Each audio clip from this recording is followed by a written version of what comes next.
love with Travis?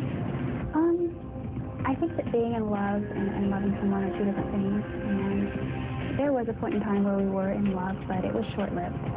Why did you guys break up? There was sort of a breach of trust in our relationship. When you were partners? Both. You guys couldn't move past it? No, not. We really couldn't move past it.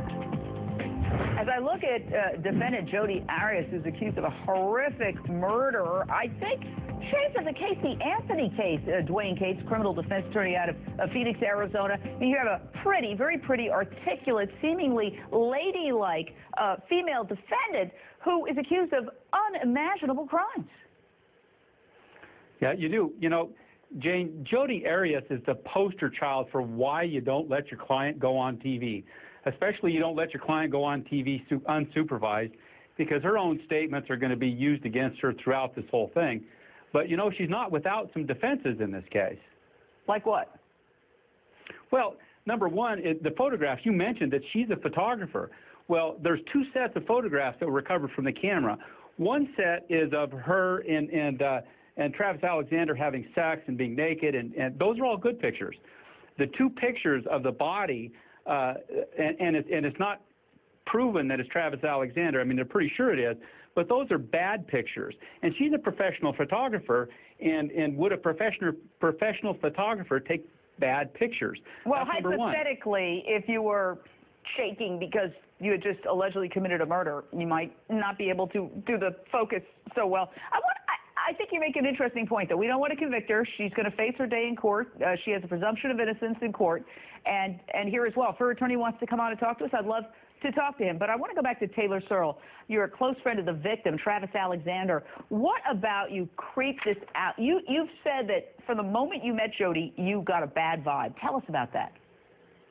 Well, just the first time I met her, it was at a social gathering at Travis's house, and I just got kind of a bad vibe from her because she kind of staked a claim over Travis, even though there was lots of friends there, and it was the first time a lot of us had met her, and she kind of established herself as Travis's girlfriend, and he was hers, and welcome to their event.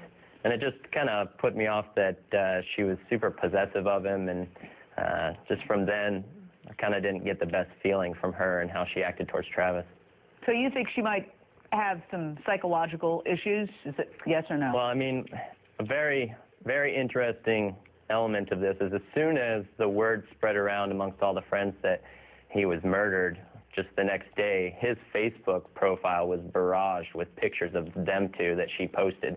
Just, I mean, who murders somebody and then wants to jump in the limelight and kind of capture that space as his girlfriend by putting tons of pictures up of them together and just trying to get out as being the most grievous person? And I mean, who does that? Yeah, and again, she's accused, but this is a fascinating case because what makes this woman tick? What is she thinking to be so cheerful and so happy as she faces these very, very serious charges and is accused of doing something unimaginable? And did she have the strength to do it?